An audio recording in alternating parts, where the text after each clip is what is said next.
As we study the boundless universe, our gaze often meets giant galaxies, twinkling stars, and beckoning planets, and this really excites our imagination. Still, there are countless other celestial bodies hiding in the silent emptiness. With their size rather modest, their dark surface hardly reflects any sunlight. Many of these objects remain concealed from us, as they are practically invisible in telescopes. But in spite of these challenges, thousands of small objects have been discovered in the solar system so far. Satellites, planetoids and asteroids. And today, we're going to visit some of the most unusual and fascinating ones. Our journey will start in the Asteroid Belt, the keeper of the secrets of the solar system formation for billions of years. Having made our way among debris scattered around space, we'll get to Jupiter's Galilean satellites and pay special attention to the unpredictable and dangerous object called Io. Our next stop will be Saturn and its magnificent rings. Whizzing through those, we'll descend into the foggy atmosphere of the mysterious Titan. And in the end, we'll get to the guard of the remote borders of our system, the inconspicuous and little-studied Pluto, eternally icebound. Let's get ready, and we begin. Cosmo.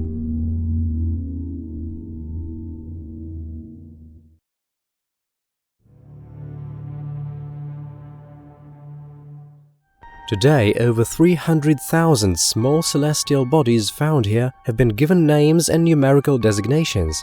Interestingly, their overall number may well reach over 1 million.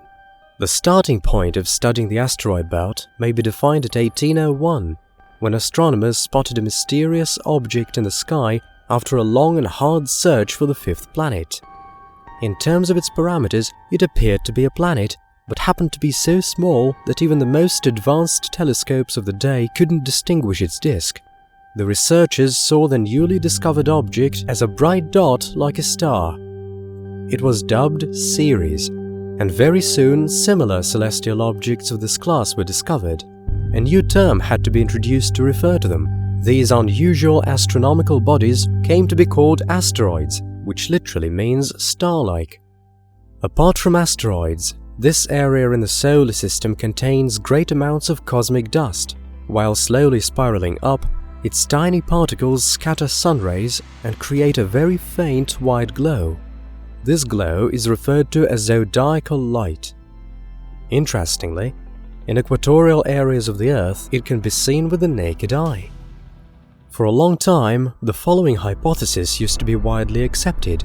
Asteroid belt objects were thought to be debris of a destroyed planet. However, today this assumption doesn't really hold water. First of all, the mass total of all the objects of the main asteroid belt is too small and equals just 3 times 10 to the power of 21 kilograms, or 4% the mass of the Moon. Even allowing for the fact that the greater part of asteroids would have left the belt a while ago, the total mass of the rocky debris still falls short of making up an object with dimensions comparable to those of a proper planet. Secondly, estimates show that large celestial objects cannot form in this area of the solar system on account of Jupiter's gravitational influence. Mathematical modeling revealed that the largest formations in the asteroid belt have never measured over 1,000 kilometers in diameter. The gravitational influence of their mighty giant neighbor rendered their orbits highly unstable, which made potential protoplanets collide and disintegrate into smaller bits. Traces of these collisions can still be observed. Most objects of the main belt group together to form the so-called asteroid families. Populations of asteroids of similar makeup and of the same origin. It is thought that they formed as a result of such destructive collisions. The borders of the main asteroid belt are rather blurred. Most of the objects making it up lie within 2.06 to 3.27 astronomical units from the Sun. These boundaries are predefined by Jupiter's tidal forces and are referred to as Kirkwood gaps. Any celestial objects getting into these zones experience the massive gas giant's strong gravitational influence, which destabilizes their orbits. This is the reason why the space object count here is considerably lower than beyond. Kirkwood gaps can be found not only on the conventional borders of the belt, but inside it too. Two of the most clearly defined gaps lie 2.5 and 2.82 astronomical units away from the Sun. The asteroid belt is also conventionally divided into two large areas, inner and outer belt. The border between them is a Kirkwood gap with a radius measuring 2.5 astronomical units, which coincides with the highest orbital resonance with Jupiter. It's in the outer part of the main belt that the largest object in this area of the solar system is situated, Ceres. This celestial object used to be thought a planet, then an asteroid, but eventually, in 2006, it was given the status of a dwarf planet. It was possible to do so thanks to the fact that Ceres has a spherical shape, unlike the absolute majority of the other objects in the belt. Its diameter measures around 940 kilometers and its mass 9.4 times 10 to the power of 20 kilograms, which incidentally accounts for around a third of the overall mass of the asteroid belt. This makes Ceres approximately 6,000 times lighter than our planet. The furthest point of the dwarf planet's orbit from the Sun is 2.9 astronomical units. When Ceres is at its perihelion, the distance to our system's center measures around 2.5 astronomical units. At this point, the planetoid's surface temperature may reach 239 Kelvin or 33 degrees Celsius below zero, although its average temperature is noticeably smaller, at just 167 Kelvin or 106 degrees Celsius below zero. The celestial body is thought to be made up of a rocky core enveloped in a cryomantle around 100 kilometers thick. Water ice accounts for up to a half of the dwarf planet's volume, or 20 to 30% of its mass.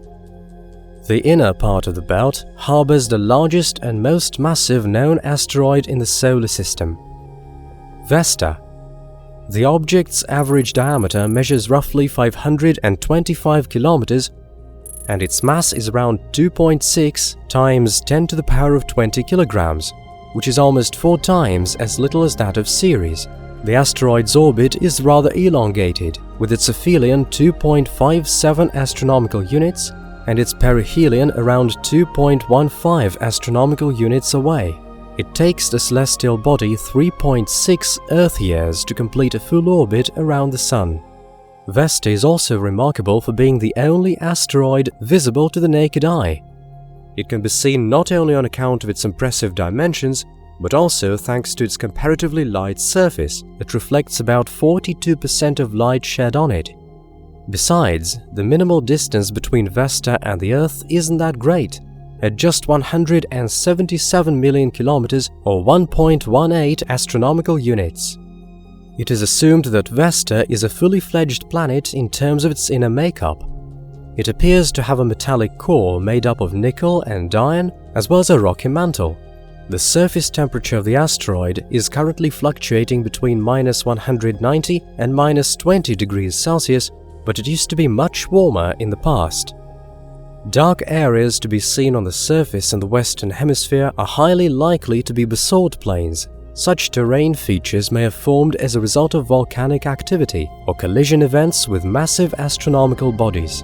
The most outstanding geological feature on the asteroid is the giant impact crater referred to as Rhea Silvia, whose diameter measures up to 500 kilometers, and its depth is around 25,000 meters. The second largest mountain in the solar system is situated at its center, towering higher than 22 kilometers. Impressively, the crater's diameter almost equals Vesta's size. It looks like the asteroid collided with a really large object at some point in the past. The collision would have produced not only the Rhea Silvia crater, but also a great number of small bits, which are now classified as the family of Vesta's numerous asteroids. The family counts over 15,000 objects, making up around 5% of all celestial bodies of the main belt known to science today. It is posited that most asteroid families came to be as a result of destructive collisions of two large celestial objects. Sometimes the debris are mutually attracted by gravity forces, which usually blend them into a new astronomical object. However, it would have lost its monolithic nature, and sometimes astronomers informally call such formations rubble piles. For example, Sylvia, one of the largest objects in the asteroid belt, seems to fall into this category of celestial bodies. Its parameters are 384 by 262 by 232 kilometers, with a mass 1.5 times 10 to the power of 19 kilograms. This makes the asteroid's average density just 20% higher than that of water. Estimates show that cavities may account for 25 to 60% of its volume. It takes Sylvia 6.5 years to complete a full orbit around the Sun. The object's orbit's furthest point from the center of the system is up to 3.7 astronomical units. In its perihelion, Sylvia gets as close to the Sun as 3.2 astronomical units. It is assumed that some bits of debris left after a collision are not attracted to other bits, but rather become satellites of the new celestial body. Sylvia is known to have two such companions: Romulus, with a diameter measuring 18 kilometers, and Remus, measuring around 7 kilometers. Their makeup hasn't been studied yet, and it is highly likely that these objects are not monolithic either. Besides, Sylvia may theoretically have smaller satellites as well, which haven't been detected yet. Pallas is another remarkable object in the asteroid belt. It was discovered back in 1802 right after Ceres, and is the second largest asteroid in the belt. The average diameter of the celestial body is around 512 kilometers, and its mass is roughly 2 times 10 to the power of 20 kilograms, which is approximately 25% less than that of Vesta. The asteroid's orbit is exceptionally elongated and tilts to the ecliptic plane at 35 degrees. That is the reason why the astronomical body is so hard to investigate with probes. As for its orbital period, it takes Pallas around 4.6 years to orbit the Sun, in the course of which the distance to the system's center changes more than 1.5 times. With its perihelion 2.1 astronomical units, its aphelion is 3.4 astronomical units away. Pallas's surface is widely pockmarked with craters, much more so than the larger Ceres or Vesta. Studies of the chemical composition of the asteroid's surface reveal that it mostly consists of silicate rocks with small amounts of iron and water. Just like Vesta, this celestial body is thought to be one of the few potential protoplanets that are still around, which means that studying it may yield important information about the formation process of the solar system. Unlike Vesta, most asteroids cannot be seen either with the naked eye or through amateur telescopes. One of these elusive objects is called Interamnia, admittedly one of the most mysterious objects of the main asteroid belt. This is an irregular-shaped asteroid with parameters 362 by 348 by 310 kilometers, and its mass accounts for roughly 1.2% of the overall mass of all objects in the belt. In spite of its relatively large size, however, Interamnia remains largely understudied.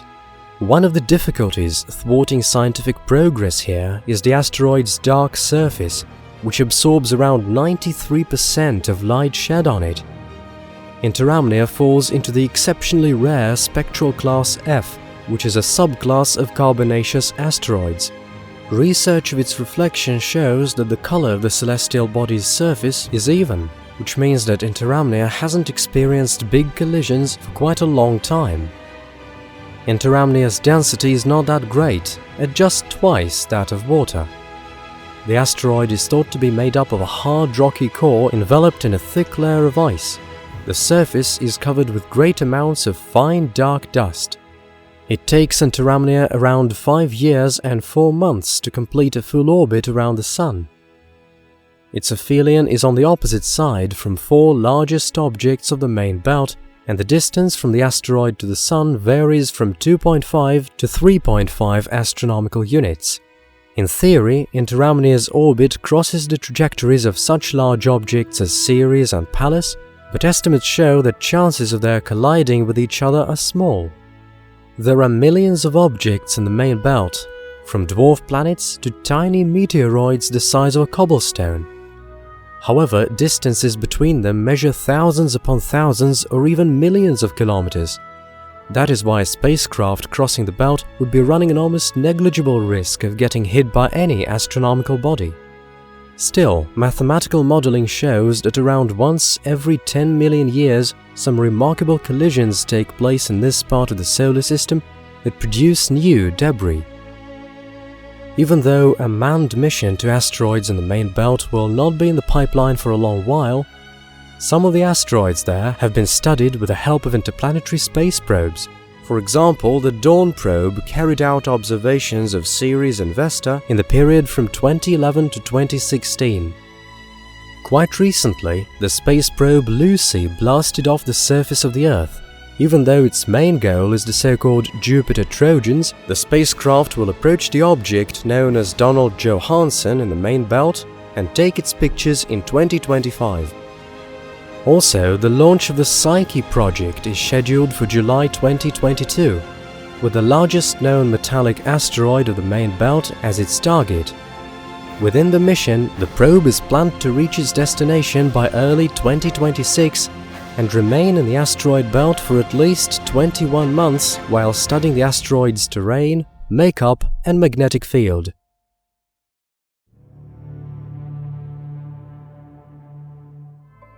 For biological life to originate and start evolving, a medley of a great number of factors is called for. The chief ones are liquid water, an energy source, and a certain chemical diversity. Apart from the Earth, several more places in the solar system are potential life-harboring candidates, with Mars as the most prospective one and most closely studied starting from the recent past. Still, there are chances of discovering alien life beyond its orbit too. All it takes is to have a closer look at the next closest planet to us after Mars if we look away from the Sun. Jupiter is the largest planet in the solar system. Its mass is 318 times that of the Earth. This is a gas giant made up mostly of hydrogen and helium.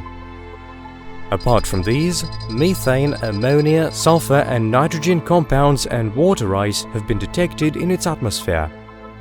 In spite of the diversity of chemical compounds, the possibility of finding life forms on Jupiter itself is minuscule. What with the absence of any hard surface, high temperatures of the planet's inner layers and unimaginable pressure in its interior, biological creatures simply have no chances of survival. At the same time, Jupiter boasts quite a vast array of moons. 4 of the most well-known ones, Io, Callisto, Ganymede and Europa, were discovered as far back as in 1609 by Galileo Galilei. Quite close to the Moon and Mercury in size, they are on the list of the largest satellites in the solar system. It is also suggested that Jupiter accumulated substantial amounts of thermal energy due to gravitational contraction when forming. As a result, it is now giving off more of this energy than it is getting from the Sun. That is why the gas giant, with all the objects orbiting it, may be seen as a curious version of the solar system in miniature. At first glance, Jupiter's moons may appear to have no prospects in terms of searching for extraterrestrial life. Far from the Sun, they are encased in ice, and their atmospheres are not dense. However, on closer scrutiny, these celestial objects reveal something excitingly promising. Callisto, Europa and Ganymede are highly likely to have liquid oceans under the ice shell. Estimates show that space objects with concealed oceans may offer favorable conditions for life even if they are much further from their star than planets like our Earth are from the Sun. The thick icy shell on their surface serves not only as protection against radiation and meteorite infall, but also acts as fairly good thermal isolation. That is why it is feasible that conditions inside a massive layer of water may be good enough for life to originate and evolve there. These assumptions make Jupiter's satellites some of the most attractive objects for exploration within the solar system. And now let's have a closer look at each of them. Ganymede is the largest and most massive celestial object in Jupiter's environs. Of all the satellites in the solar system, it is not only the one sporting the most impressive dimensions, but it also resembles a real planet more than any other. Ganymede's radius measures 2,634 kilometers, which is 8% more than that of Mercury. As for its mass, it equals 1.48 times 10 to the power of 23 kilograms. This is twice the mass of our Moon. Interestingly, Ganymede is the only satellite in our solar system with a liquid metal core and its own magnetosphere. Processes of nuclear decay take place in Ganymede's interior. This heats the satellite still more, with the average surface temperature 110 Kelvin or 163 degrees Celsius below zero. The core, on the other hand, is estimated to be as hot as up to 1,500–700 Kelvin. Investigations of Ganymede's magnetic field, carried out by the Galileo space probe, showed that there may be a multi-layer salty ocean under the satellite's icy shell as deep down as 200 kilometers or more. The number of layers may reach 4. Water in each is of different salinity, density and temperature, with the layers separated from each other by some ice. Spectrographic investigations of Ganymede's surface show it to have a rather rarefied oxygen atmosphere. This, however, isn't an irrefutable proof of there being biological life on the satellite. Molecular oxygen is likely to form as a result of the exposure of water ice to ultraviolet radiation. Hydrogen, the other product of this chemical reaction, floats away into space. Oxygen, meanwhile, which is a heavier element, settles close to the surface. Apart from large amounts of water ice, other elements found on Ganymede's surface are carbon dioxide, sulfur dioxide, sulfates, and some other organic substances. They may well have originated in the depths of the subsurface ocean, but the mechanisms of their settling on the satellite's surface are still not clear. Callisto is another celestial object potentially just as attractive for life. This satellite is Jupiter's second largest one and lies furthest from it. Its diameter measures 4,820 kilometers, almost like that of Mercury. Callisto is encased in an icy shell as thick as 80 to 150 kilometers, and it is highly likely that there is a salty ocean concealed under it containing large amounts of ammonia and other substances. The estimates of its depth range from 50 to 300 kilometers, and its temperature is around 251 Kelvin or 21 degrees Celsius below zero according to most models. Due to impurities and high pressure, the water in the ocean should remain in its liquid state. Below the subsurface ocean there is bound to be a layer of ice as thick as around 300 kilometers, and the satellite's core, made up of water ice and rocks, lies still deeper down. Callisto's surface is pockmarked with craters. Spectral analysis of light reflected from this celestial object revealed not only water vapor and silicon rocks, but also ammonia, carbon dioxide, sulfur, iron and magnesium compounds, as well as tholins, complex organic polymers containing nitrogen. These brightly colored substances form on the surfaces of celestial bodies, a result produced by ultraviolet radiation. Callisto happens to lie too far from Jupiter to get more heat from it. Besides, the tidal influence exerted by the giant neighbor isn't enough to deform the satellite, although friction in the process would heat it up. Also, most of this body is made up of ice, whereas it is preferable that there should be solid rocks, which would saturate water with elements vital for life forms to originate. With the diversity of chemical compounds here rather modest and the temperature quite low, it hardly improves chances of life evolving here. Still, this possibility should of course not be ruled out yet. The most promising of Jupiter's satellites in terms of searching for alien life is Europa. The smallest of Jupiter's 4 Galilean moons, it is just a bit smaller than our moon. The equatorial temperature on this celestial body is 110 Kelvin or 163 degrees Celsius below zero. At the poles, temperatures may drop to 50 Kelvin or 223 degrees Celsius below zero. Europa is tidally locked to Jupiter, facing it with the same side only. However, its rotation isn't synchronized ideally. There are deviations from the calculated trajectory. This may mean that there is a liquid layer between Europa's surface and core.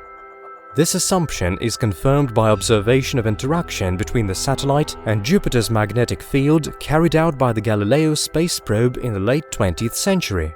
Apart from that, analysis of crevices Europa's surface is covered with shows that the satellite's crust moved 80 degrees with respect to the interior. This would have been impossible without a liquid layer between them. The massive neighbor exerts a strong influence over Europa by causing powerful tidal waves in its subsurface ocean. This way, the satellite is heated still more by internal friction. Estimates show that the temperature in Europa's interior is high enough for an ocean of water to be in liquid state. Its depth may reach 100 kilometers, and its volume may be twice that of the global ocean on our Earth. Europa is covered with an even layer of exceptionally smooth and clear ice. The highest elements of relief tower just several hundred meters above the surface. The thickness of the icy crust may be anything from 10 to 30 kilometers, although the satellite's surface is streaked with a whole net of long and deep cracks. Some of them may well reach as deep as the subsurface layer of water. Thus, the ice at the bottom of these ravines is valuable material for studying the inner makeup of Europa. Another peculiar feature of this moon is powerful ice-cold vapor geysers. They open up only when Europa is at its furthest point from Jupiter, with the height of the spurts reaching as much as 200 kilometers. These giant jets are made up of water vapor, which incidentally is unexpectedly clean. It is still not known for certain whether the geysers have anything to do with the ocean in Europa's interior or they come from gargantuan lakes embedded in the satellite's icy crust. Today, the composition of the subsurface ocean on the satellite is estimated by analyzing the ice covering the inner part of its largest craters. Only a really large object is capable of breaking the thick layer of the ice clean through on impact. After the icy crust is broken, the water in the subsurface ocean at the impact site freezes and forms the bottom of a crater. Spectral analysis of the craters reveals magnesium, sulfur and iron compounds as well as hydrogen peroxide and strong acids. This demonstrates that there is a vast diversity of minerals in the satellite's concealed hydrosphere. Europa's atmosphere contains oxygen, which forms as a result of ultraviolet radiation interacting with the ice water on the surface, splitting the water into oxygen and hydrogen. The satellite's atmosphere, however, is approximately 1 trillion times as rarefied as that of our Earth. Still, according to some estimates, concentration of oxygen in Europa's subsurface ocean should be sufficient for supporting single-cell aerobic life forms. Underwater volcanoes should be their sources of energy and food, as they saturate water with sulfur and iron oxides. Primitive organisms may attach themselves to the bottom side of the ice crust or swim freely in water. It was even assumed that there may dwell primitive multicellular organisms in Europa's ocean. However, this hypothesis appears to be rather too presumptuous. In fact, there is a great many species on our Earth which would be able to survive in the estimated conditions of Europa's subsurface ocean. There are among them not only bacteria resistant to harsh environments, but multicellular creatures too. For example, tardigrades. Consequently, we cannot rule out the possibility of primitive life originating in the depths of this celestial object of its own accord. Unfortunately enough, in spite of the keen interest we have in Jupiter and its satellites, So far they have been investigated only briefly, and that by spacecraft passing them on their way elsewhere. No landings on the gas giant's satellites have so far been attempted. At the moment, the largest planet in our system is being investigated by the Juno probe, but as soon as in July 2021, it will move on to studying the Galilean moons. The data collected by Juno will undoubtedly be of great importance and help get to the bottom of processes taking place in Jupiter's system. As for upcoming missions, back in 2012, the European Space Agency announced starting work on the JUICE project, or Jupiter Icy Moon Explorer. The mission of the project is to explore in detail the gas giant itself, as well as Ganymede, Europa and Callisto. JUICE will be launched next year, but will reach Jupiter's environs only in 2029. The mission is scheduled until the year 2033. If all goes according to plan, our knowledge about the gas giant and its satellites will be substantially expanded. Another big research project is NASA's Europa Clipper. This automatic probe is planned to lift off the Earth's surface not later than 2023 and to reach Jupiter's system in 2032. The probe's objective is quite predictably Europa. In contrast to JUICE, it is this celestial body that Clipper is supposed to focus on more closely.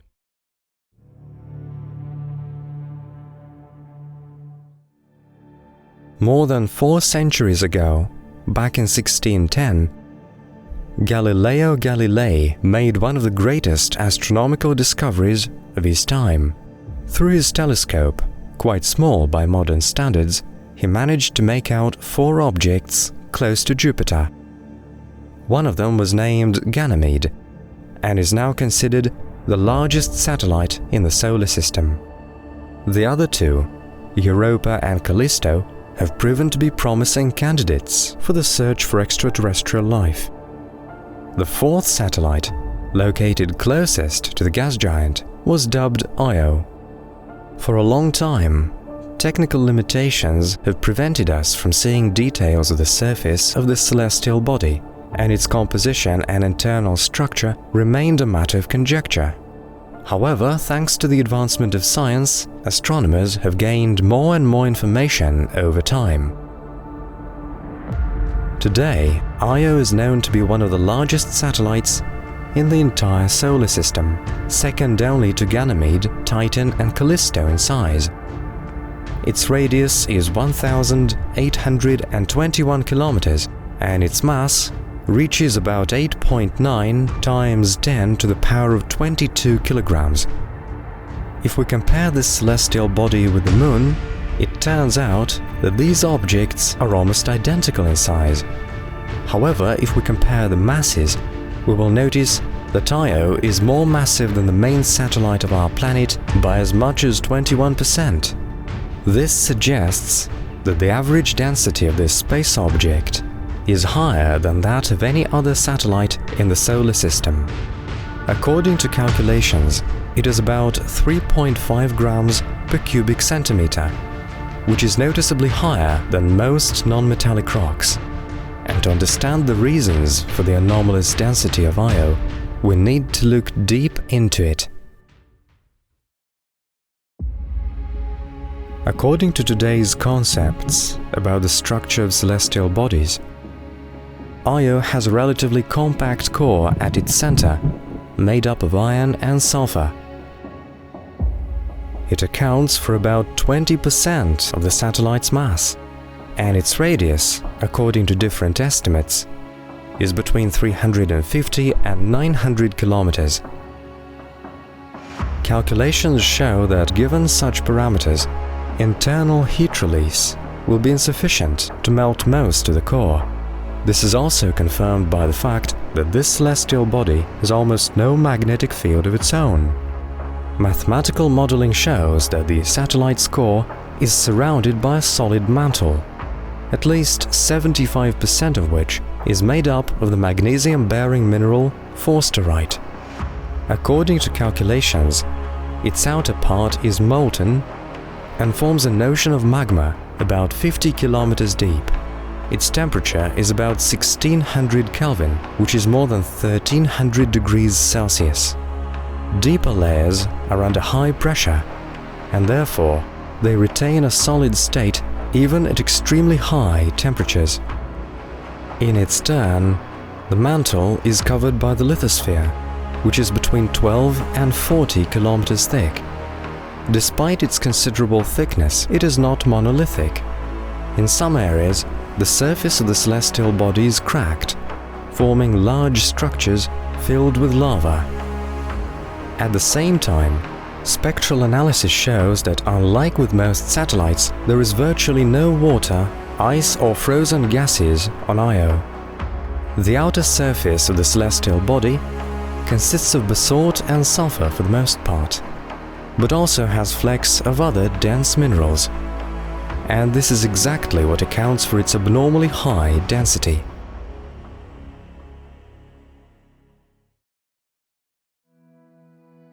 By the early 21st century, Io's surface had been explored by at least 5 automated orbital stations, but it's the Pioneer and Voyager programs that provided the most key insights back in the 1970s.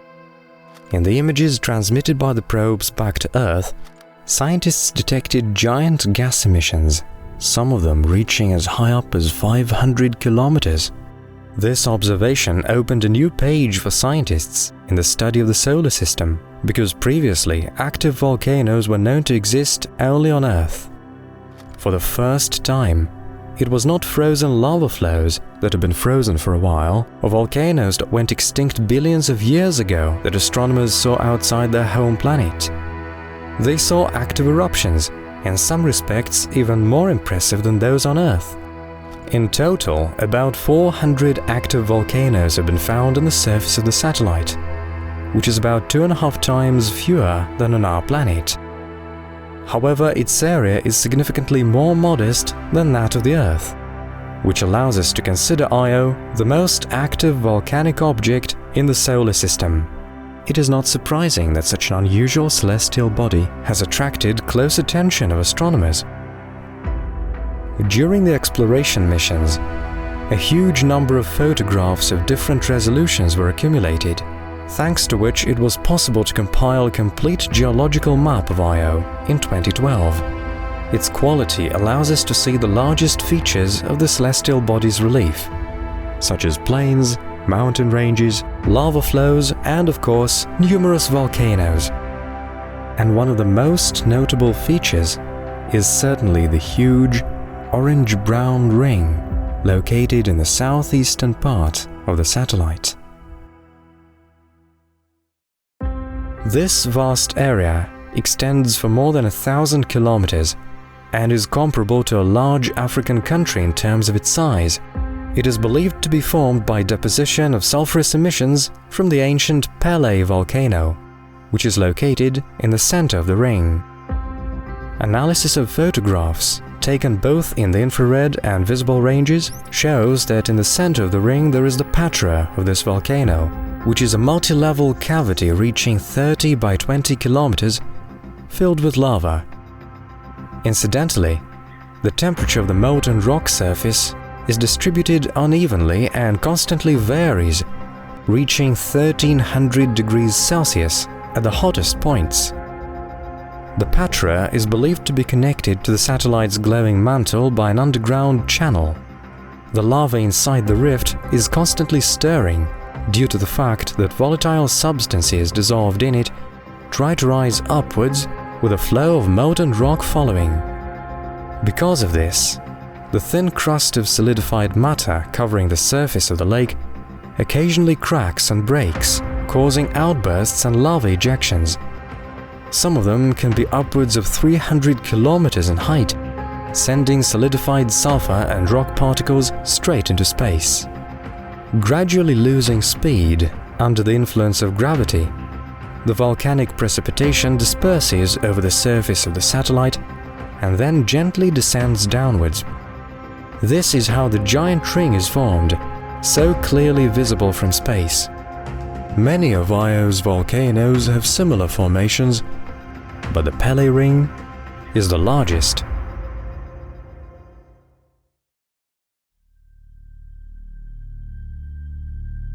It is active volcanism that is the main reason for the formation of Io's special, unique atmosphere.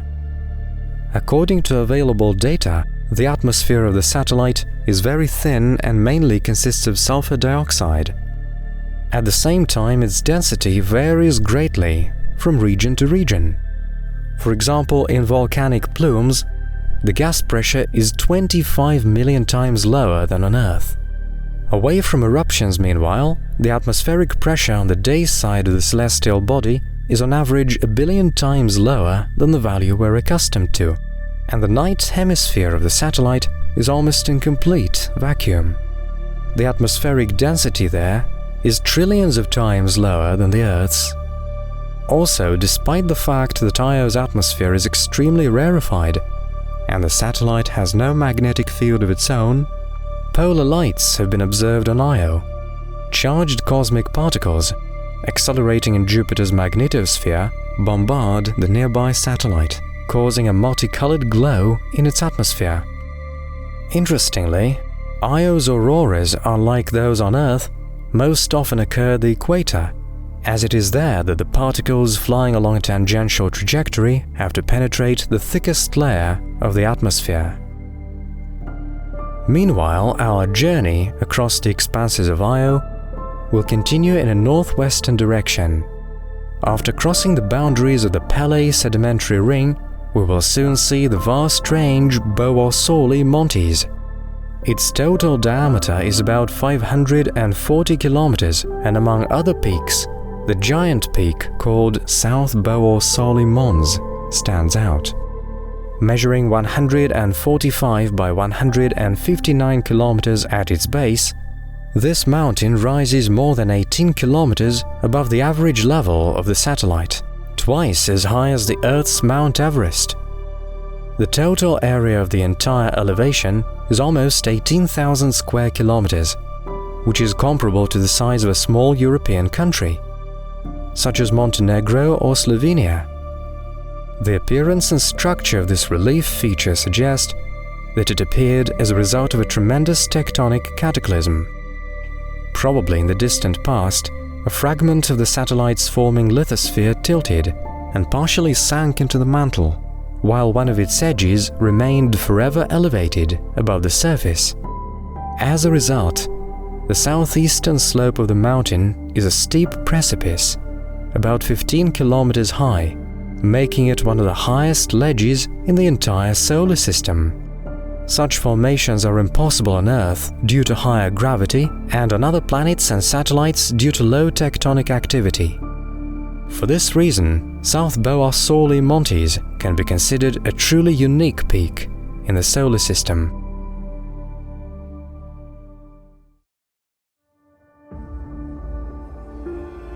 Moving on in a northwesterly direction, we will soon reach a gigantic chasm called Loki Patra.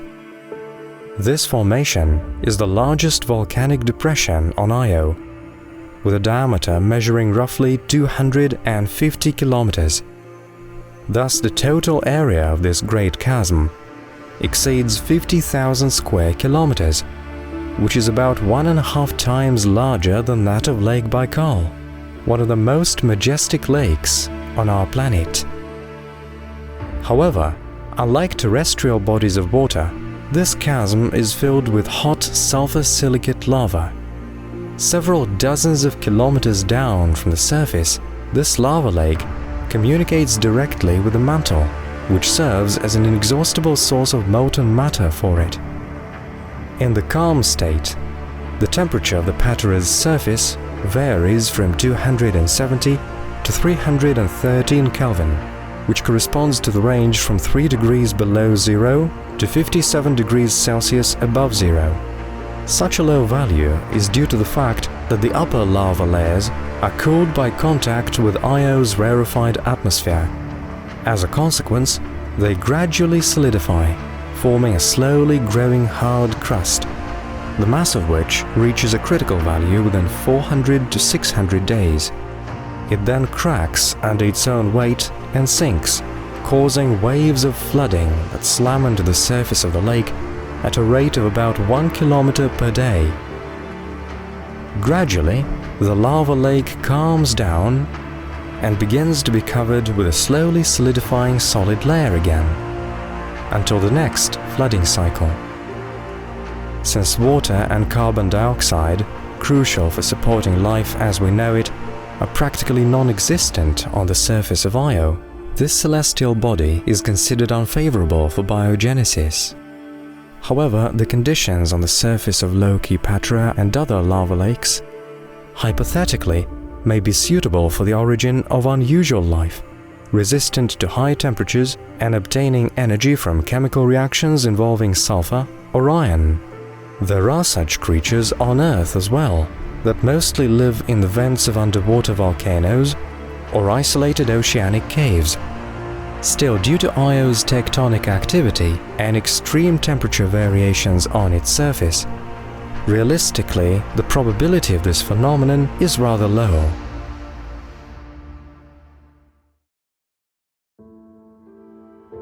Interestingly, it may be observed that although the uplands and volcanoes are the most remarkable features of Io's relief, they occupy a relatively small area.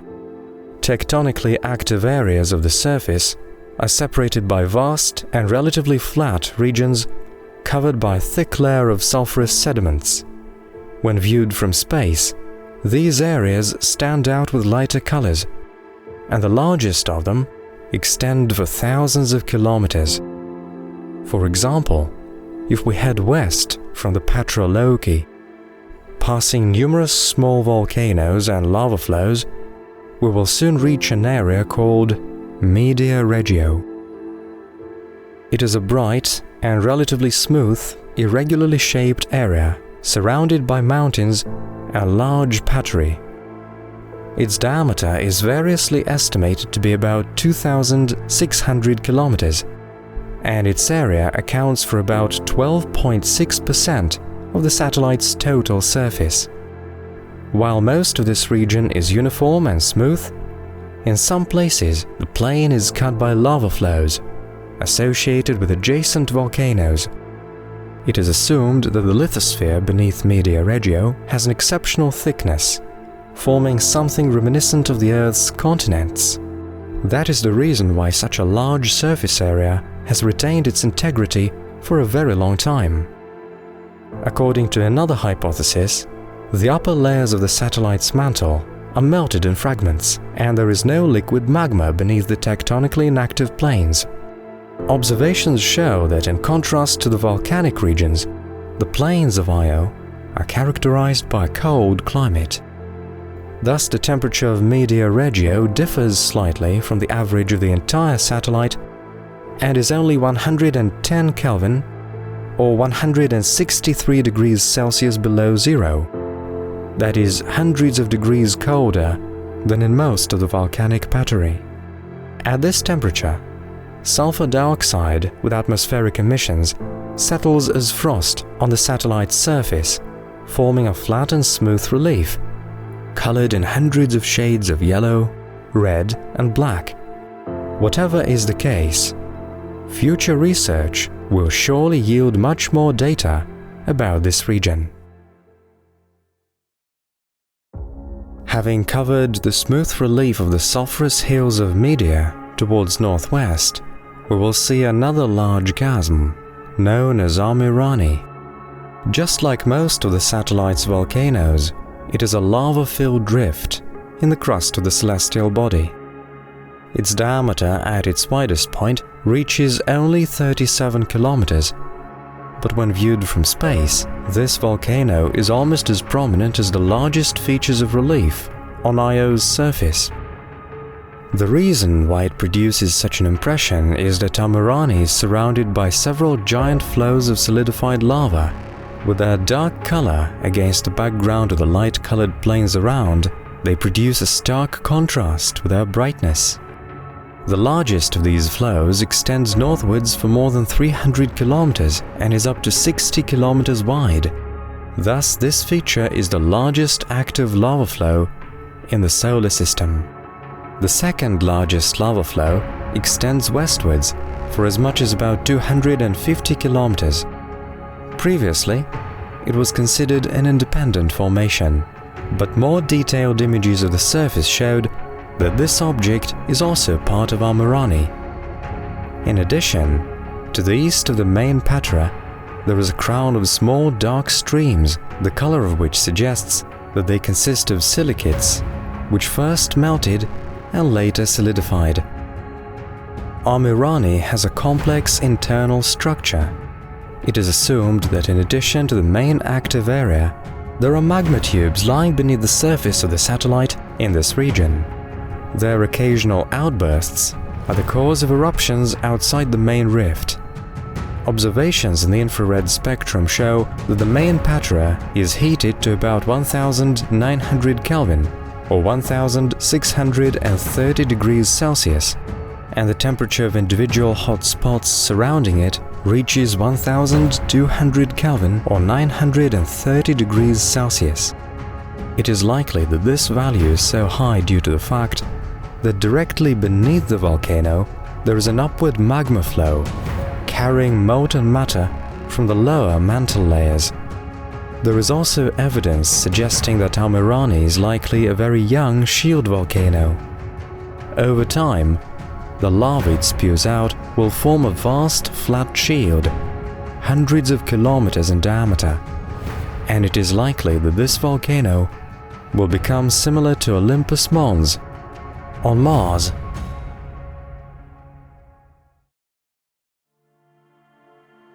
It is hardly disputable that in spite of its relatively small size, Io exhibits highly anomalous tectonic activity. In fact, because of its low mass, it does not have sufficient reserves of radioactive substances, the decay of which is the source of internal heat for most planets. It is believed that the reason for the abnormal activity of this celestial body is the tidal interaction with Jupiter. Combined with the orbital resonance that keeps Io in a stable orbit, the gas giant's attraction strongly heats up the satellite's interior and deforms its crust, and this causes frequent and powerful eruptions. Combined with low gravity, they become truly spectacular. Giant emissions reach outer space, forming a scattered cloud of particles around the celestial body. Some of them fall back to Io, others are dispersed by Jupiter's magnetic field, bombarding its atmosphere, while others yet settle on other satellites of the gas giant or become part of its rings. And it is these massive emissions that are constantly occurring in a region called Tvashtar Pateri, which is located in the northern part of Io. This region is an area of pronounced volcanic activity with a diameter of about 300 kilometers. This region is reported to contain several volcanic pateri, presumably associated with a single underground lava source. Over the past 3 decades, several powerful and prolonged eruptions have been recorded here. For example, in the years 1999-2000, the height of the eruption reached 385 kilometers, and volcanic fallout covered a surface area with a radius of more than 700 kilometers. In addition, during this eruption, a gigantic amount of sulfur silicate lava spurted out of the patera and flooded a huge area around.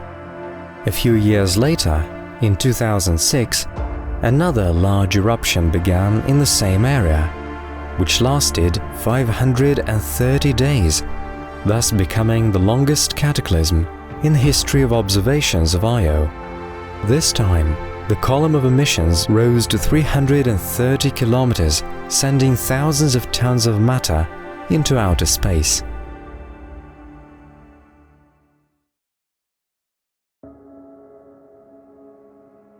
Clearly, Tvashtar is a very active region in terms of tectonics, and the study of its emissions will provide a wealth of data on the internal composition and structure of this satellite.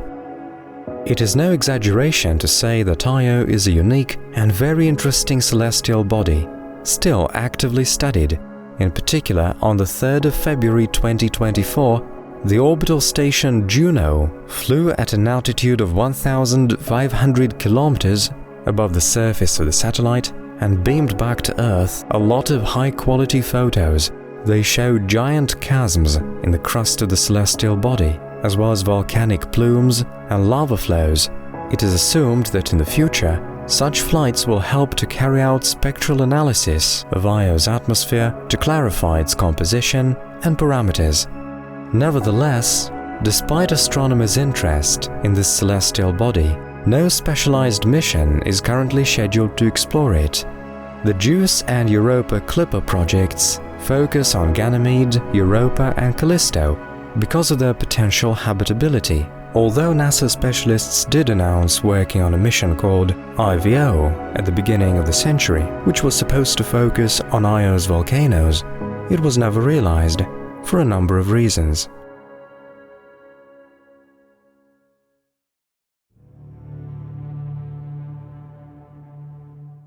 Saturn's rings do not have a clear-cut border.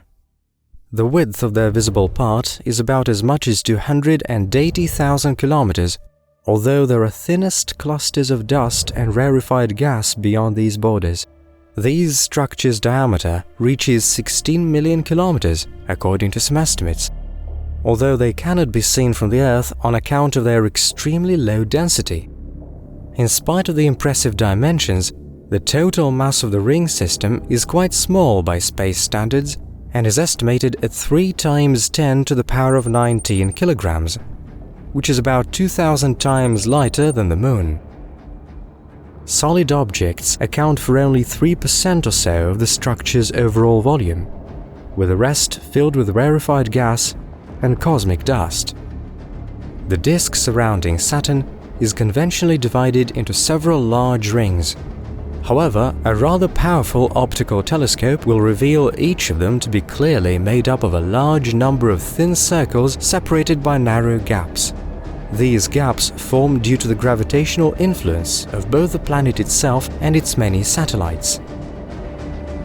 Some of them are as much as several hundred kilometers wide. Even though Saturn's disk reflects several times more sunlight than the gas giant itself, some rings are next to impossible to see. For example, the D ring, the closest to the planet, which consists of tiniest water ice crystals and frozen methane. Its upper border is posited to be located 16,500 kilometers above the planet's conventional surface. As for its inner part, the ring has no clear-cut border and gradually fuses with Saturn's atmosphere. Next to it is the brighter and more massive C ring, which is approximately 17,500 kilometers wide. It is comprised of space objects measuring up to 2 meters and which make up just 0.033% of the disk's overall mass. The brightest and most outstanding part of the disk is located further and is designated the B ring. It begins roughly 34,000 kilometers above the surface of the gas giant, and its width reaches 25,000 kilometers. The thickness of the larger part of the ring does not measure over 5 to 10 meters, while its outer part forms a vertical rim towering up to 2.5 kilometers high. The outermost visible ring of Saturn begins 64,000 kilometers above the planet's surface. It is roughly 14,600 kilometers wide, harboring not only comparatively large ice bits of 10 meters and more, but some satellites as well, such as Pan, Daphnis and others. The existence of such large objects may prove the theory of ring formation following the destruction of the ice satellite. Alternatively, they may have formed at a later time as a result of smaller fragments colliding and merging. Beyond this part of the disk, there lie the almost unobservable F, G and D rings, which formed from cosmic dust and rarefied gas. It goes without saying that most of Saturn's large satellites actively interact with the rings. Traveling as far as 179,000 kilometers away to the region of the so-called E ring, the celestial body dubbed Enceladus is to be found. With a diameter measuring just 500 kilometers, it does not qualify as one of the gas giant's largest satellites, but it stands out for other reasons. The point is that Enceladus is one of the few celestial bodies in our system where there are clear manifestations of cryovolcanic activity. Analysis of the observed emissions proves that there is an ocean of liquid water under its surface. Mathematical modeling shows that its temperature measures from 45 degrees Celsius below zero in the upper layers to 0 degrees at the bottom. Due to a high content of dissolved salts and ammonia, the ocean does not freeze over even in sub-zero temperatures, with the icy shield about 2 kilometers thick covering and thermally insulating it. The celestial body's surface temperature is about 75 Kelvin or 198 degrees Celsius below zero. Its atmosphere is extremely rarefied and is 91% water vapor. Other elements making it up are nitrogen, carbon dioxide and methane. Powerful geysers that erupt from time to time through cracks in the icy crust of the satellite regularly supply its atmosphere with chemical elements, but the celestial body's weak gravity is not enough to prevent the atmosphere from floating away. The upper region of the atmosphere is constantly losing some amount of particles that go to sustain the E-ring. On the other hand, Enceladus constantly captures material from the space around it, thus ensuring its peculiar chemical balance. It is known that geyser activity of this celestial object depends on its orbital movement. It is likely that Saturn's tidal forces deform the satellite's icy shield, causing it to crack in multiple places and to erupt. It is also known that the cryogeyser's emissions contain elaborate organic molecules, which may mean that the conditions in the subsurface ocean may hypothetically be favorable for the genesis of biological life. Also, the gas giant's fifth largest and most massive satellite, Tethys, can be seen approximately 300,000 kilometers away from it. It is peculiar for sharing the same orbit with two other celestial objects, Telesto and Calypso. They are located at the so-called stable Lagrange points, with Telesto 60 degrees ahead of the main satellite in its movement along the orbit, while Calypso, on the contrary, lags 60 degrees behind. Unlike the massive spherical Tethys, these celestial bodies are not that large and are irregular in shape. They measure roughly 20 to 30 kilometers in diameter, with their overall mass just several trillion tons, which is modest by space standards. Interestingly, modeling shows that Calypso and Telesto could not have originally formed in the same orbit with a more massive body following it, which means that they arrived to join it at a much later time. As for Tethys, it is a celestial object with a diameter measuring about 1,060 kilometers, made up of mostly water ice, with some rocky impurities in its composition. The most outstanding feature of its relief is the giant impact crater Odysseus. Its diameter measures around 450 kilometers, which is about twice as small as the diameter of Tethys itself. Its depth reaches as far down as 3 kilometers. There is also an easily noticeable chasm of enormous proportions on the satellite's surface, which is called the Ithaca Chasma. It is as long as about 2,000 kilometers. That is about a third of the celestial body's circumference and as much as 100 kilometers wide. As for its depth, it ranges from 3,000 to 5,000 meters, and the bottom is pockmarked with a great number of craters and minor irregularities of the surface. According to one of the theories about it, the Ithaca Chasm formed as a result of Tethys's subsurface ocean freezing over. On turning into ice, the water expanded in size and erupted through the satellite's outer crust. Another assumption about the chasm has to do with the Odysseus crater. It is thought that the impact waves traveled across the entire surface of the satellite and caused a powerful resonance around its circumference. As a result, Tethys's crust cracked, forming this incredibly large chasm.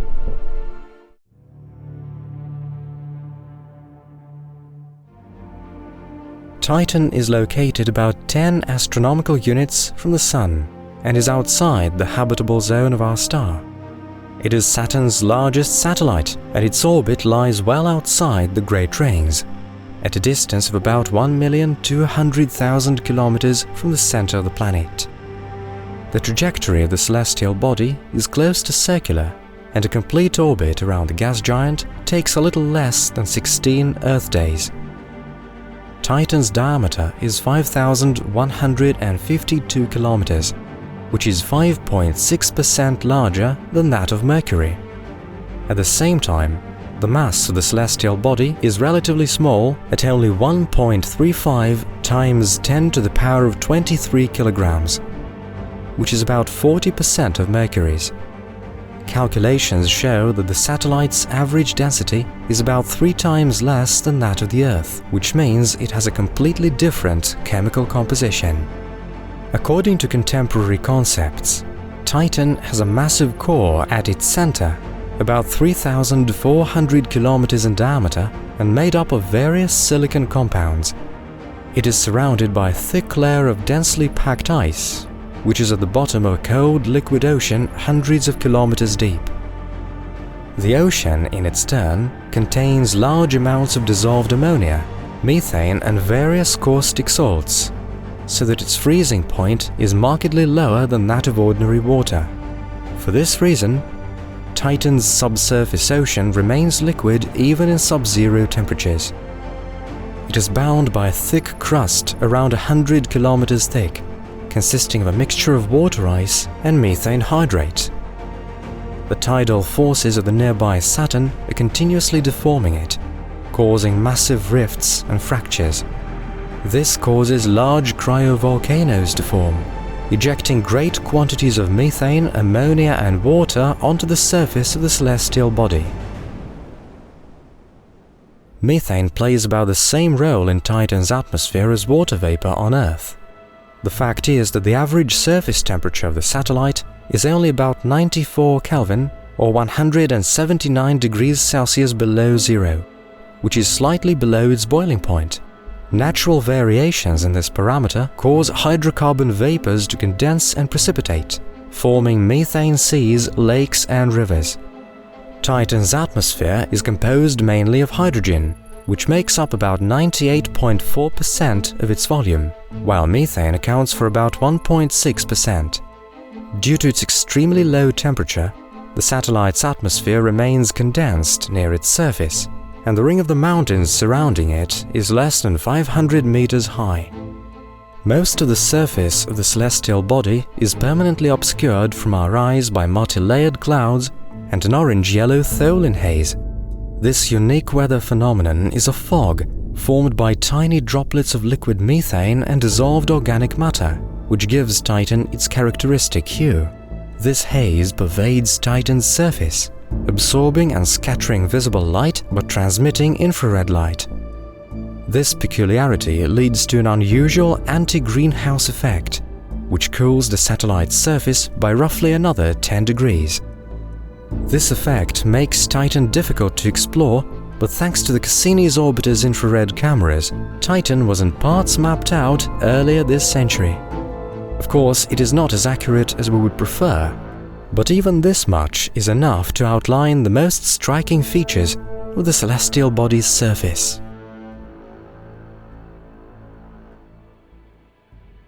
The face of Saturn's largest moon is full of contrasting spots. Some of these reflect most of the light that falls on them, while others are relatively dark in color. One such area is slightly south of the equator and is called Aztlan. One of Titan's highest mountains, Mount Doom or Doom Mons, is located here, towering about 1.5 kilometers above the surrounding plains. The whole mountain reaches up to 60 kilometers in diameter. Its summits are craters, and its slopes have relatively fresh traces of turbulent flows. This may suggest that Doom Mons is an active cryovolcano. To the northeast from it is Titan's deepest depression, called Sotra-Patra. It is a giant depression about 30 kilometers long, the bottom of which is located about 2 kilometers below the adjacent plains. It is thought to be the mouth of a huge cryovolcano, and is part of a single tectonic structure along with Doom Mons located close by. To the north of Doom Mons, there stretches the immense Mahini Fluctus. a vast area covered by Mons' ejections. The area extends for about 180 kilometers and varies in width from 15 kilometers in the south to 60 kilometers in the north, where torrents of frozen material alternate with expansive fields of sand dunes consisting of a mixture of frozen methane and water ice.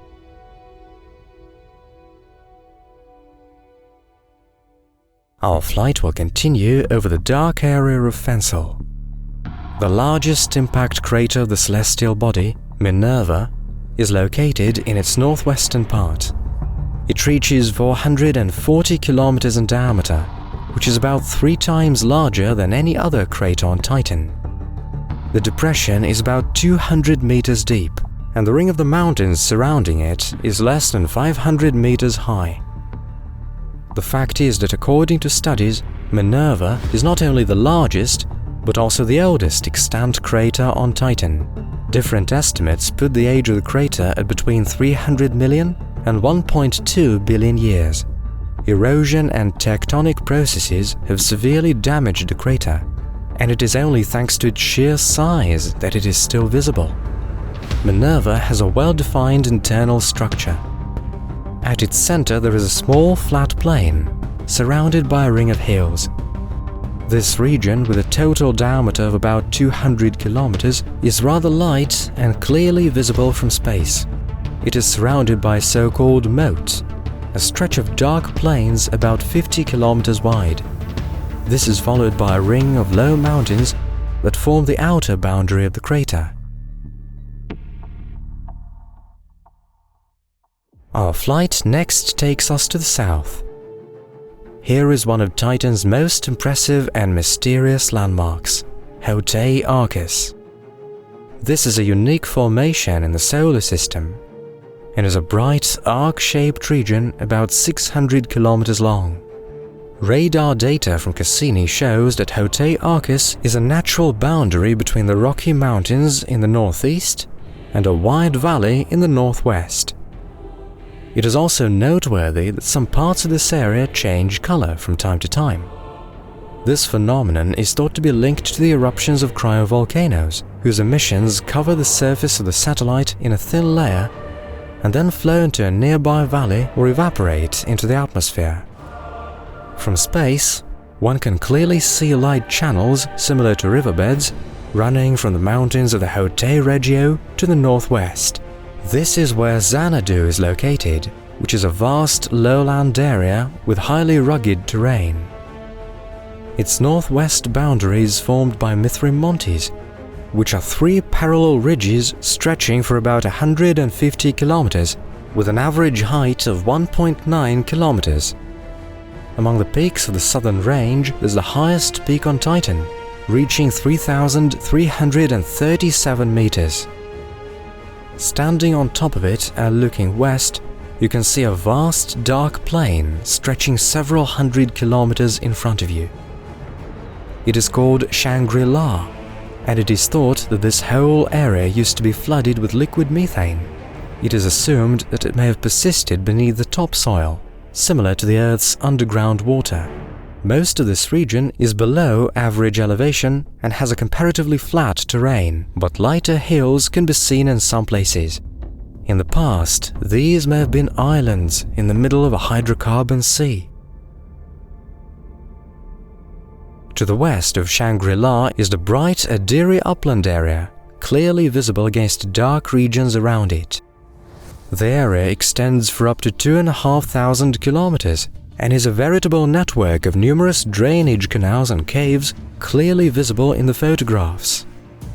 These are thought to have been formed by abundant flows of liquid hydrocarbons. To the west of Adiri is the vast dark lowland area of Belet, and to the east, near the border with Shangri-La, is the Huygens landing site, so far the only vehicle that got to touch down on the surface of an object in the outer solar system.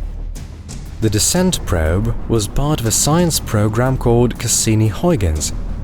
Together with the Cassini automatic probe, it left Earth in 1997 to spend 7 years in interplanetary space.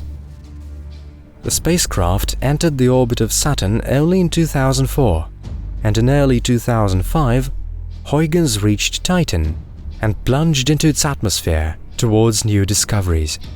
Cassini, on the other hand, remained in orbit around the gas giant to carry out its part of the research program, as well as to continue serving as a transponder for the lander. The probe spent just under 2.5 hours in the atmosphere, gradually dropping speed using a sophisticated parachute system. Eventually, by the time it touched down on the surface, its speed was 4.4 meters per second. The probe successfully withstood a momentary 15-fold overload and soon went on to collect information. Huygens was equipped with a vast array of scientific instruments, most of which were designed to study different aspects of the satellite's atmosphere. The probe used them to measure the strength and direction of air currents, as well as the electrical conductivity, temperature and composition of the atmosphere. The probe also took photographs and made audio recordings, and on landing, it examined the composition and properties of the ground. The first thing the cameras saw after making contact with the surface was a flat plain, dotted with rounded rocks of various sizes, the shape of which clearly indicated the impact of powerful fluid currents. A special drill was also used to sample the surface, penetrating 15 centimeters into the ground, while multiple sensors measured its density, texture and composition. It turned out that a thin layer of small rounded pebbles lay on a relatively soft but dense substrate, similar in consistency to wet sand or dense snow. Also, methane gas was released during the drilling process. The ground at the Huygens landing site is believed to have been like sea sand, saturated with liquid hydrocarbons. In total, the probe transmitted around 500 megabytes of information to Earth, including 350 photographs.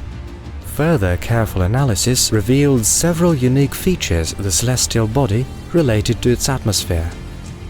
For example, it turned out that at an altitude of about 80 kilometers there is a layer of almost complete calm, as if separating Titan's atmosphere into two parts.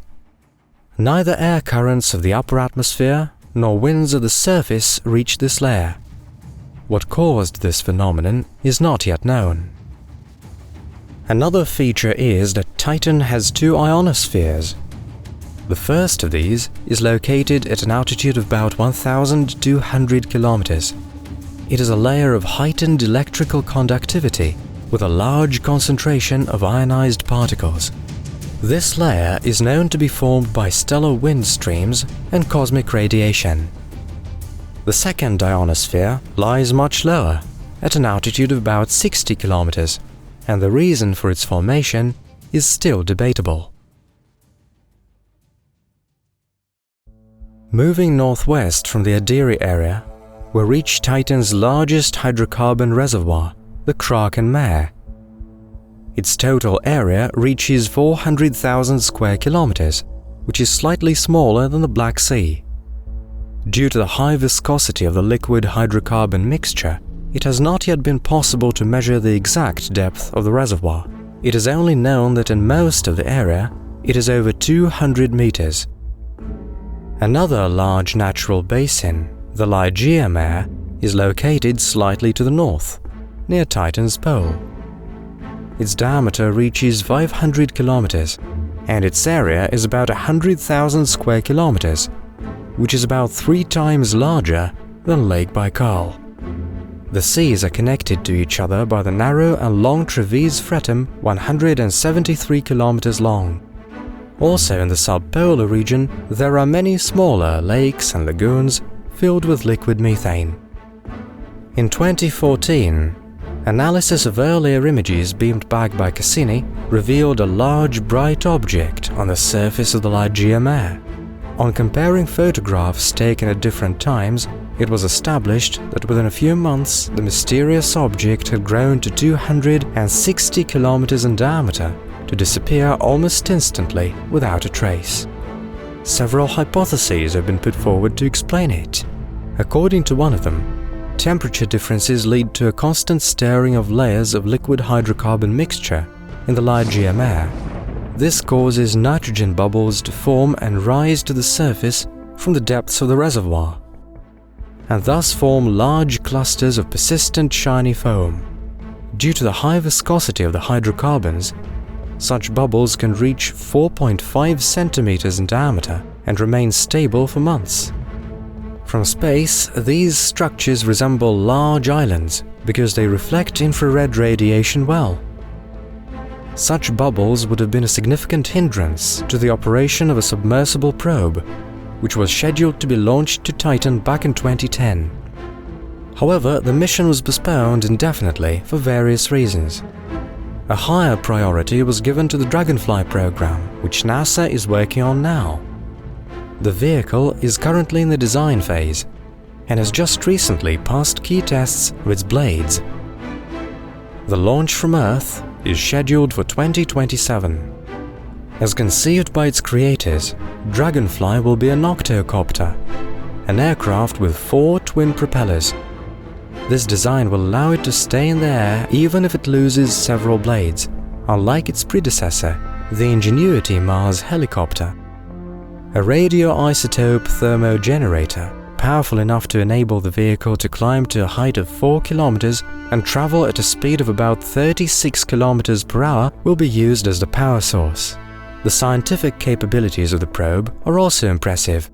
It will be equipped with a versatile camera capable of producing both panoramic photographs of the surrounding terrain and macro images of the ground. At the same time, the mass spectrometer will make it possible to determine the chemical composition of atmospheric samples and the internal structure of rocks. Perhaps Dragonfly's data will help us clarify an important question. Do we at least have a chance of encountering primitive life? The possibility of life on Titan remains hotly debated. On the one hand, the extremely low surface temperature, the presence of extremely toxic hydrocyanic acid in the atmosphere, and the absence of liquid water would likely rule out the presence of biological life as we know it. Titan's atmosphere, on the other hand, exhibits an incredible diversity of organic compounds. Nitrogenous bases and amino acids, which are the building blocks of proteins, RNA and DNA, could be naturally synthesized on its surface. It is also known that liquid methane can serve as a solvent and potentially play the role of water in biochemical reactions. In addition, experiments show that under certain conditions, a mixture of liquid hydrocarbons with phosphine forms an environment similar to the primordial soup of the early Earth. This means there's a chance of encountering downright exotic forms of life on the surface of the satellite.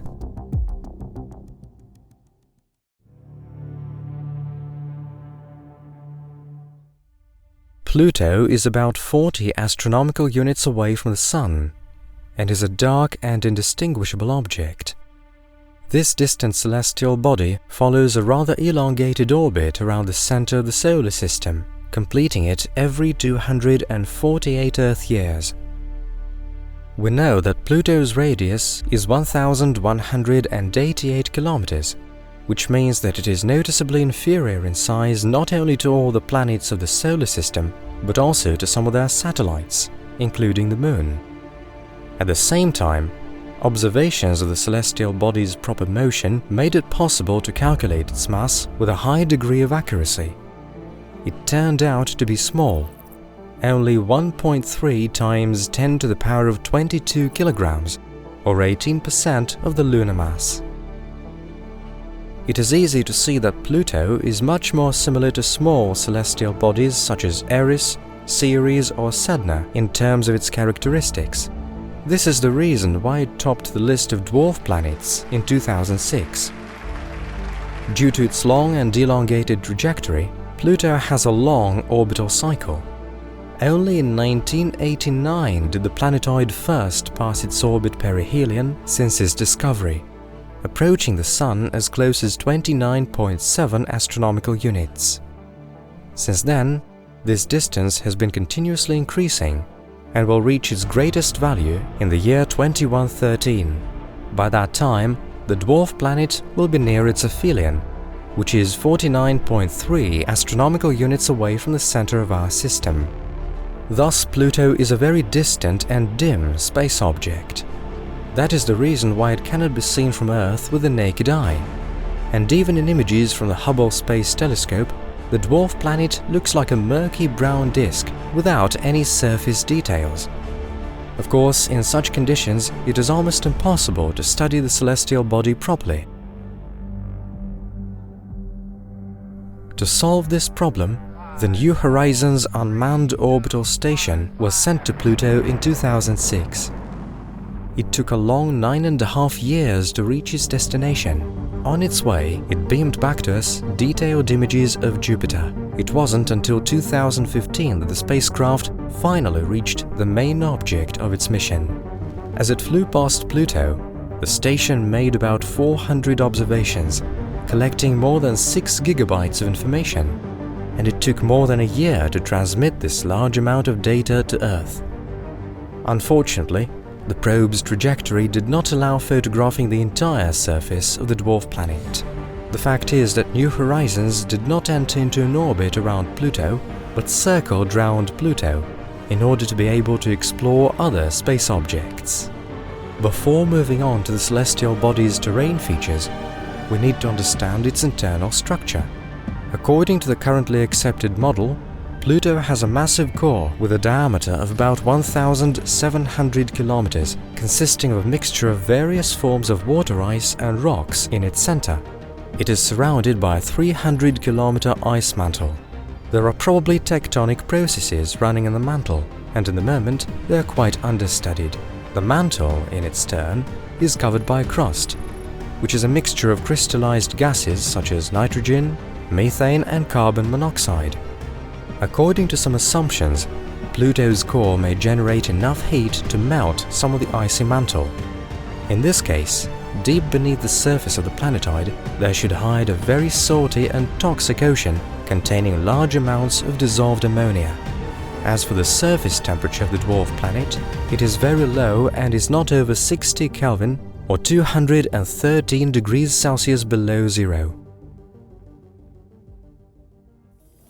Our journey around Pluto will start at the most outstanding and well-studied feature of its relief, Tombaugh Regio.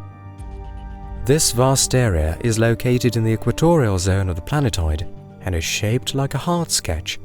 This resemblance earned the region its informal nickname, the Heart.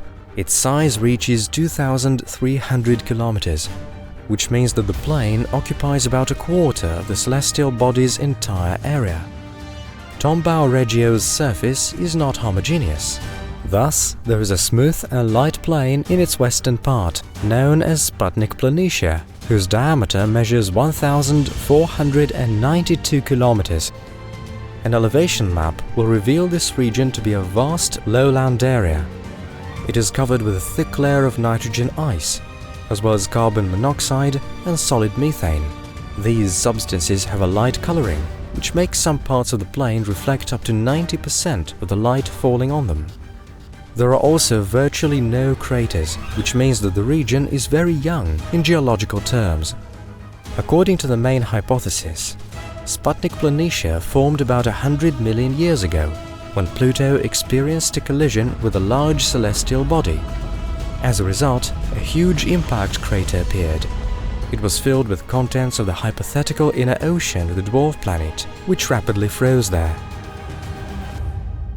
Some typical features of the relief of the plane can serve as evidence of this. For example, there are quite a number of smooth surface areas on it, ranging from 20 to 30 kilometers in size, with hills and depressions concentrated on the borders between them. This kind of structure resembles convection cells, which appear in any fluid heated from below. This may serve as an indirect confirmation of the hypothesis of Pluto's warm interior. Tombaugh Regio is surrounded by comparatively high mountain ridges. Thus, Hillary Montes, lying to the west from Sputnik Planitia, reach 3.5 kilometers in height. Tenzing Montes are located in the southern part of the heart. Some of them tower as high as over 6 kilometers above the dwarf planet's average surface level. which makes this ridge the tallest one found on Pluto. Remarkably, these rocks are likely to be made up mostly of water ice. And in temperatures as low as here on Pluto, water ice is as solid as rock. Moving a little further south, we can see a deep basin surrounded by massive multi-layered ridges of ice and rock. It is assumed that it may be the vent of an ancient cryovolcano, and the rock around it is its numerous frozen eruptions. Their chemical composition is of great interest to science, because once it is known, the peculiarities of Pluto's inner makeup may be studied. The eastern part of Tombaugh Regio is darker. In addition, its surface is pockmarked with a great number of craters, which means that this region is by far older than Sputnik Planitia. Moving further east along the equator, we will see a chain of dark spots, hundreds of kilometers in diameter. These objects are called maculas and are named after dark deities of various cultures. For example, one of them is named Balrog. Together they form a giant structure called the brass knuckles, encompassing the celestial body along the equator. The maculas are separated by high mountain ranges, and their surface is cut by deep crevices reaching hundreds of kilometers in length. Cthulhu Macula stretches to the west from Tombaugh Regio. It is the largest dark spot on Pluto, measuring almost 3,000 kilometers. Its surface reflects not more than 30% of the light shed on it, which is a stark contrast with the bright and light Sputnik Planitia close by. There is still no reliable information about what maculas are. It is assumed that their dark color is due to a high content of tholins, combined with a relatively large concentration of impact craters. This indicates that maculas are remarkably old. It is also known that the surface of Cthulhu Macula is heterogeneous. Thus, its relief in the western part is undulating. The central part is a smooth plain, and the eastern part is covered with mountains and craters. Leaving the grim spot of Cthulhu Macula behind us, let's head north. Here lies Lowell Regio, the vast valley surrounding Pluto's North Pole. Surprisingly, it is this place that is currently the most illuminated part of the celestial body's surface. The point is that Pluto's axis of rotation has a very large tilt with respect to the plane of its orbit, so in its movement it found itself facing the Sun with its North Pole. It is assumed that it's for this reason that the density of Pluto's atmosphere has tripled over the past 30 years, despite the growing distance from the Sun. It is likely that the Sun's rays evaporate nitrogen ice settled at the pole, which goes into the dwarf planet's atmosphere. In its orbital motion, Pluto has a number of peculiarities compared to the planets of the solar system. In addition to the fact that its orbit has a noticeable tilt to the ecliptic plane, the planetoid itself constantly performs cyclic oscillations near a certain point. This is due to the presence of a large satellite, gravitationally affecting the dwarf planet. It is called Charon, and its mass is 1.52 times 10 to the power of 21 kilograms, which is more than 11% the mass of Pluto itself. As a consequence, both celestial bodies orbit a common mass center between them.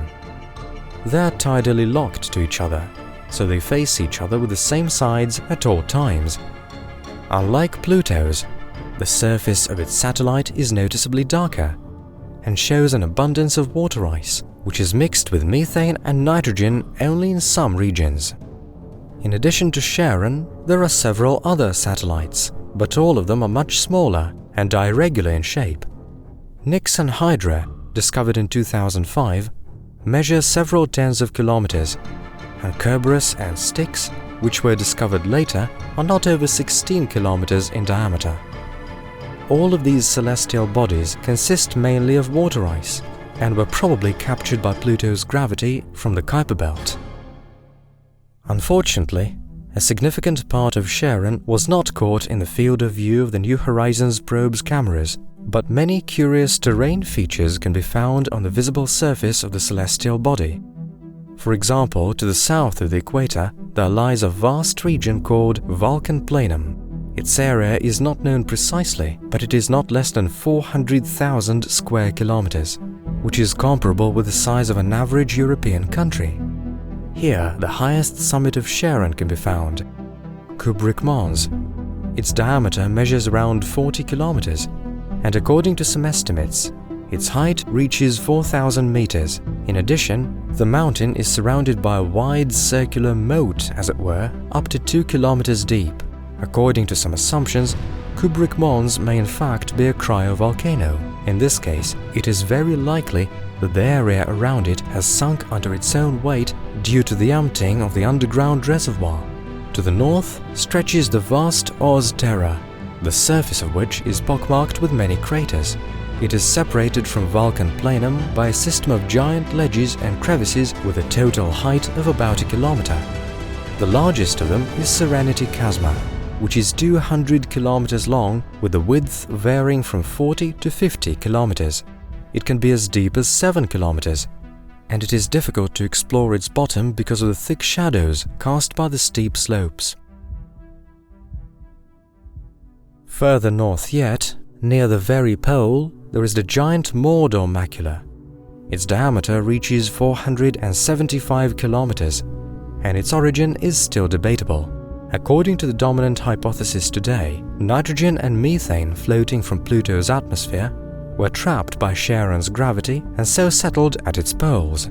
After exposure to ultraviolet radiation, they turned into tholins and gradually concentrated in the ice of the celestial body. This assumption needs verification, which will be an object of future missions. Charon largely remains a mystery to us because its research is only just starting. Although the Pluto-Charon system is undoubtedly one of the most interesting structures in the solar system, it is still understudied. Unfortunately, the New Horizons probe left its environs long ago, and the celestial bodies themselves are rapidly moving away from us, taking their secrets along. At the moment, the probe is more than 50 astronomical units away from the Earth, and from time to time beams back to us some extremely important data.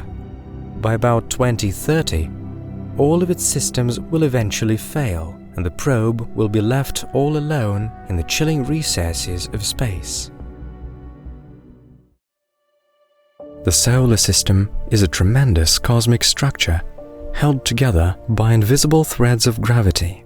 The star shining at its center provides heat and light not only to the 8 planets, but also to countless other bodies. Every year, dozens of planetoids, asteroids and comets are discovered in the impenetrable darkness of the cosmic abyss. However, the Sun is only one object among countless other stars whose systems of satellites are most likely not less developed and extensive. And this means that the process of learning about the universe can be truly endless.